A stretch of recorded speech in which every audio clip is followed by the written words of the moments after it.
Look, y'all, it's my truck.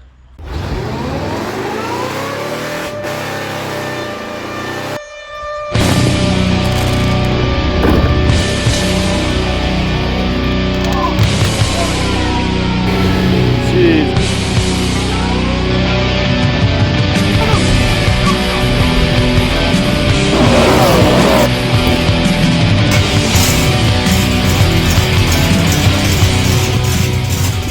I've always kind of been interested in making a channel just to kind of document all this shit that I get into. Just never had any time, so now that I have even less time, let's do it. This is my 1995 Chevy K1500 step side with the Z71 package.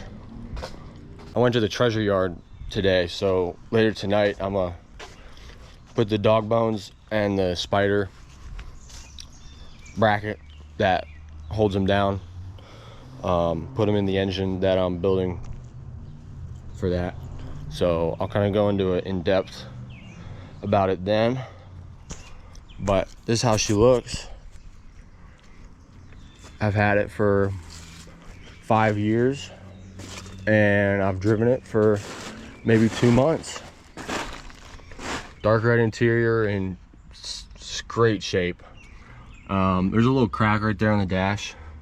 That wasn't really a thing for the round dash styles, but the headliner's just completely there. The seats are great. I mean, the interior's amazing. It's just taken 3.5 years because I keep getting pulled away for other stuff. I mean, my life is fucking crazy. Here, I'll show you some of the stuff I gotta work on. My Yamaha Warrior 350 with a big bore kit on it. So it's, what is that, 366 now? Probably gonna get an engine rebuild for the second time. You'll see it at some point. That's my brother's Honda XR 150, I think. I'm not too good with bikes. This is my daily. It's a work of art. If you close your eyes. Next video I'll do will be about this, but this thing's got all kinds of issues. I bought it for like 800 bucks. Actually, I think it was 900. Came with all the patch panels to fix the rust. And I've been working on the bed sides.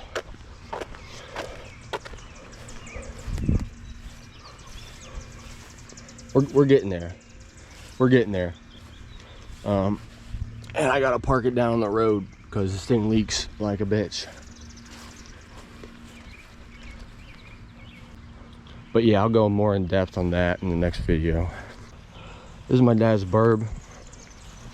Lowered and bagged.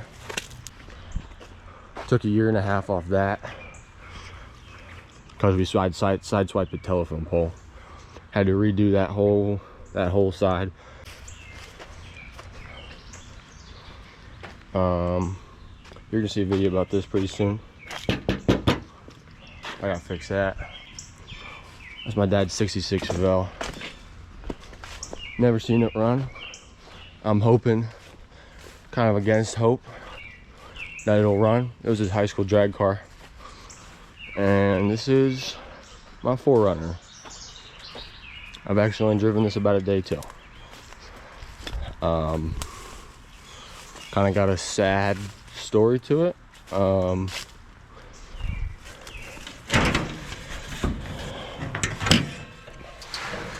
It's 350 swapped on 3/4 ton axles, and it's a beast when it moves. 12-inch lift. I mean, you can see all this. You can see all this shit, man. Most ghetto shit ever, but it is a blast to drive. Oh, there's all the tires that I'm selling. I used to have more. I've been selling a lot lately, so I just pick up old tires from work and still have life in them, and just put them on Marketplace for like 10 bucks a tire. Sets are a little more. And I got an agreement with another mom and pop shop that I can just come and sort through their old tires, and they don't care because you gotta pay people to come and take them off because it's rubber. So usually places got a contract. If it's a dealership will not let you. But little small places, like the one I work at, they don't care. I'm saving them money. So I could do a backstory on this one too, if you want, for anyone watching. I don't know why anyone will be watching. I wouldn't watch this shit. Just a random dude monologuing for 20 minutes, but hey, fuck it. So this is all donor clip. You can see it's blue. Got the front clip. I'll tell you why later, but this is not from the original frame.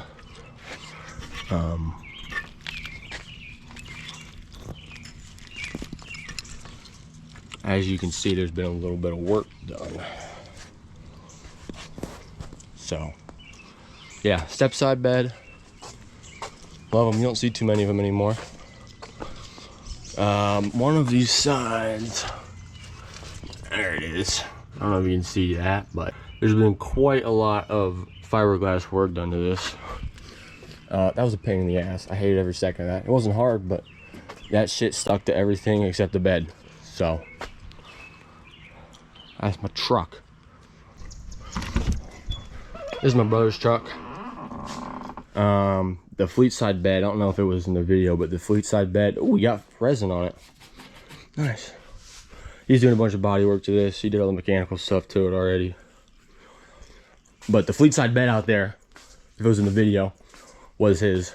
This is the engine we're putting in it, in my truck. Later tonight, when I'm just running through everything I did, I'll put a build list in there. I will say right now, I custom did these. Custom made those. Those are the factory TBI valve covers.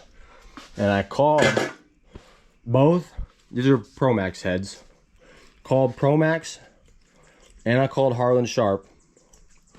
And both of them said that these TBI valve covers would fit. They don't fucking fit.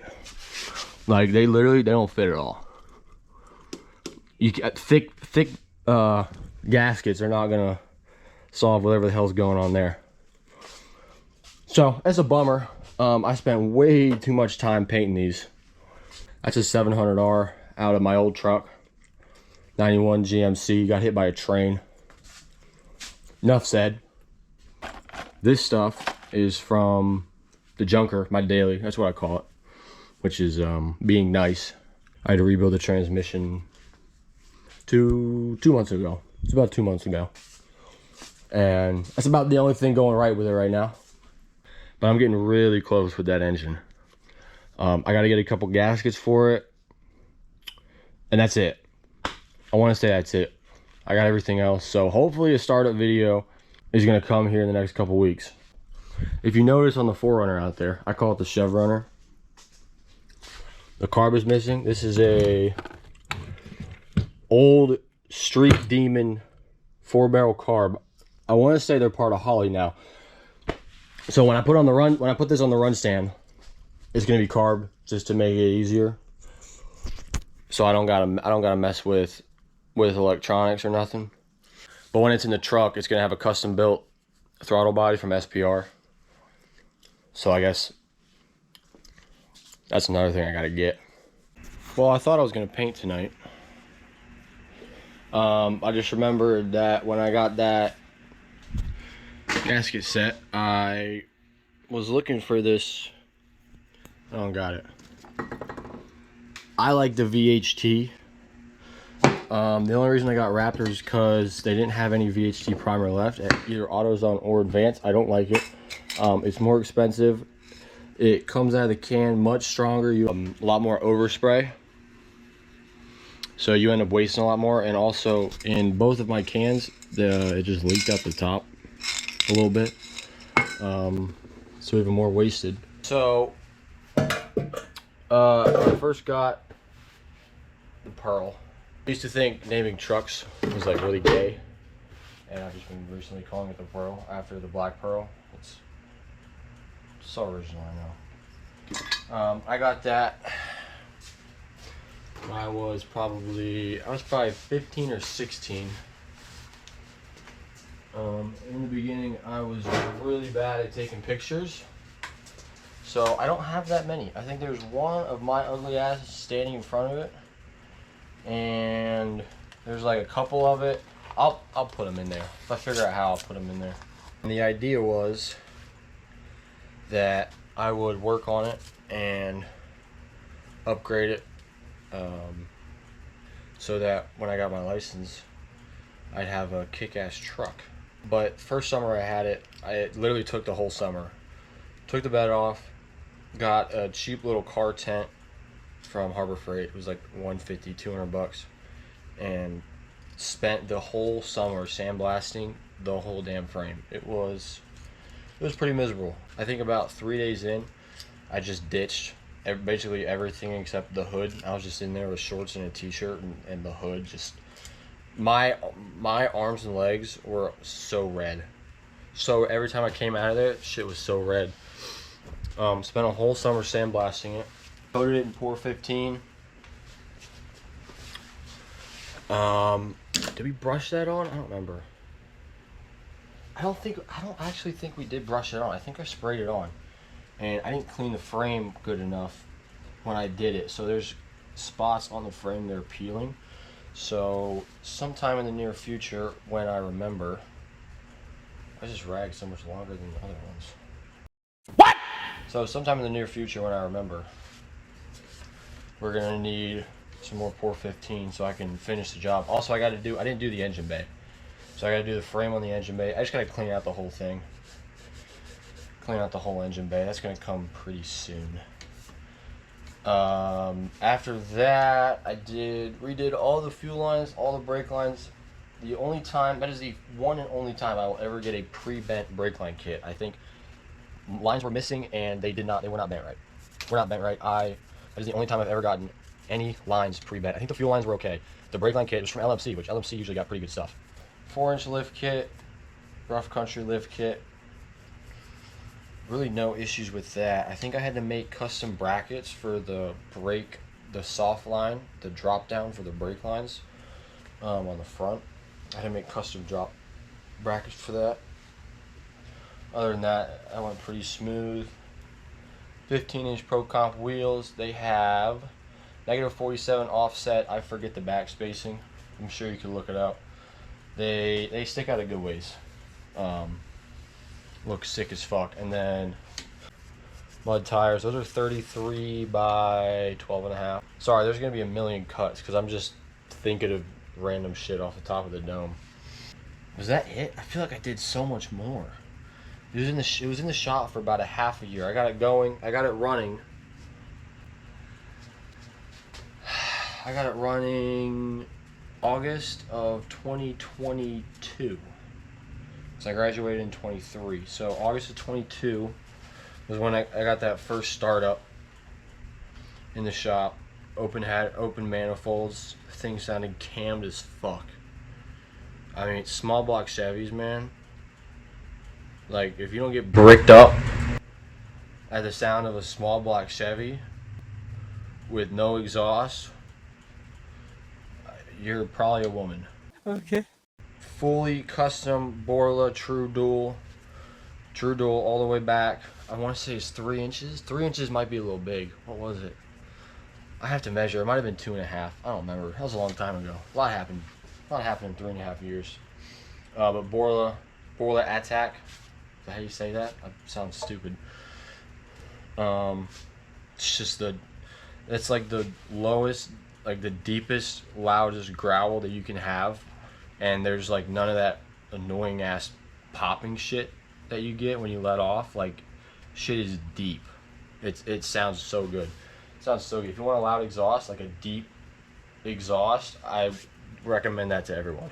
It did come with the fiberglass bed cover, the hydraulic bed cover, and I ended up selling it. I actually had it until the wreck, and then I ended up selling it sometime after that, and I'm kind of sad that I did because it looked really good, but it couldn't hold my quads. And I wanted to do that. And I don't think I had a pop-up tent. My great-grandpa gave me a pop-up tent. Like a truck bed tent. That's what it is. It's a bed tent. And I don't think it fit with that. Got it running, I don't know, kind of beginning of the school year, so September. It might have been running for school. First day of school, I might have pulled up, just the coolest motherfucker around with that jacked up motherfucker. It was sick. It was great. Went out camping a couple of times. I was not careful. I did not care about the paint as much as I really should have. The paint was really great. It had a couple chips in it, but the paint was actually so nice. And I ended up getting really bad scratches in it from wheeling in trees.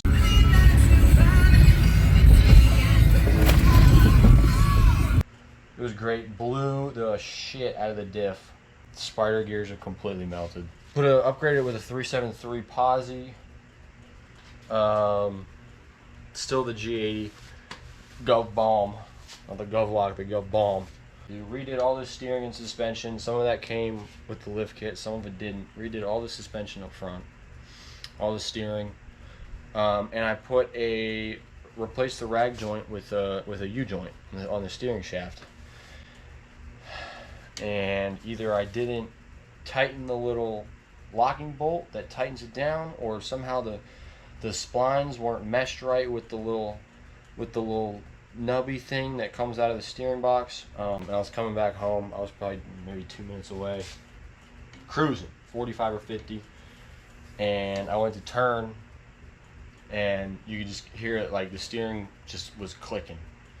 Steering just started clicking. I went straight, mowed over a tree, hit another tree, messed up the fiberglass bed, destroyed the front clip. Everyone was telling me that it was toast.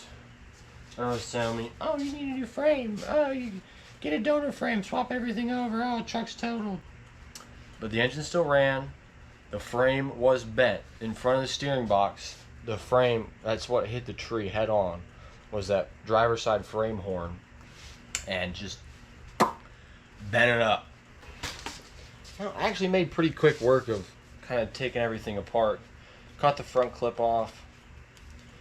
And I actually ran March of 23. It was actually running. I actually did take it to school a couple times. So what I did is cut the frame horn off, and then found a guy on Marketplace who actually got this engine off of later, and the front clip off of, and so my brother's gotten some stuff off of him. He's just got an OBS junkyard. Like, he just had a frame sitting around. I was like, you mind if we take a piece of it? He was like, sure, dude. So went out there, cut the frame horn off, did a bunch of measuring, a bunch of tacking, a bunch of grinding the tacks off, and re-welding until the frame was level, and then boogered it up, ground it down, and plated over the frame. And actually, when I put the core support on, the core support was too high, so driver's side was over here, and it was kind of tilted up to the driver's side, so I cut the support for the core support. It's got the little rubber thing on it, and I had to cut that off so it would be level, and I could mount everything else up. So March of 23 is when I was driving it around for a little bit. Well, I took it to the frame shop before that. That guy was just fucking flabbergasted. He couldn't believe it. The frame was straight. Everything. Help me! So we worked on the Suburban through January of 23 to summer of 24. So during that time, I barely touched the truck. So summer 24, I kind of got back on it. Started getting the body work together. Started painting the doors. When it sat, when we were fixing the burb, is when the engine seized. Had the hood off. Had the hood off. Had the tarp over it. You know, the engine was still together. Air cleaner was on it and everything. And it seized.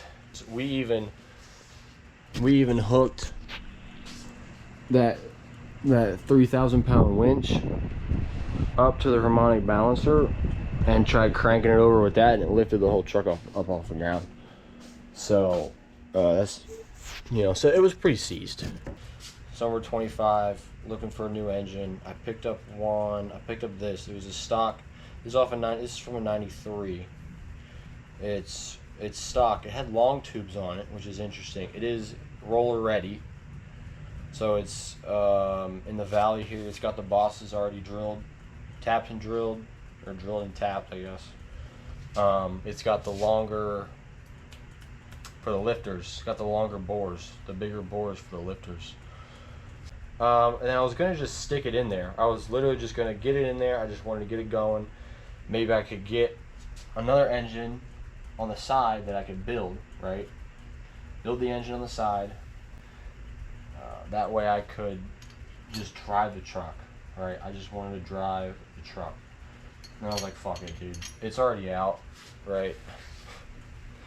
It's already out here. You might as well do something. And then it went from looking at cam upgrades to getting flat top pistons and boring it out. Like, that's the rabbit hole you go down. So I'm going to put a little build sheet up because I don't remember everything off the top of my head. So, build sheet somewhere here.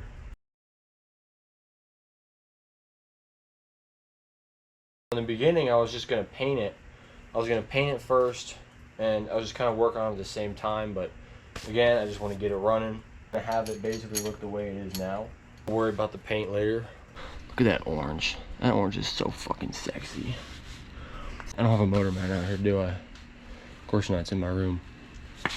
But that's going to hook up to the motor mount, and then we're just going to weld these. We're just going to weld the brace on the stand on both sides and call it a day. Nice and simple. I think that's really all you need. That's really all you need. You don't need no crazy shit. Simple run stand. And then I'll do something for the gauges and the switches. I do want to have a couple gauges set up. I'm gonna stick it in there with the stock 4L60 in it. See how long it takes to blow up. I will be shopping for a transmission. Probably just a 4L80 is going to be the easiest. What would be sick as fuck would be manual swap it with an MV4500. That would be killer. You know, another thing, you could put a manual valve body into a 4L80 and weld the governor. I want to say you gotta weld the governor spring shut, and there's something else you gotta do. I don't remember what it is, but if you do that, then the transmission will not shift on its own. So I'll have a column. It's like a manual column shifter. It'd be 4 on the tree. It'd be like a simple 4 on the tree. It's not practical at all. Like, why would you do that? But I don't really give a shit about practical anymore. You know, it's something different, right? It's something different. It'd be cool. It's like a clutchless manual that it'd be weird.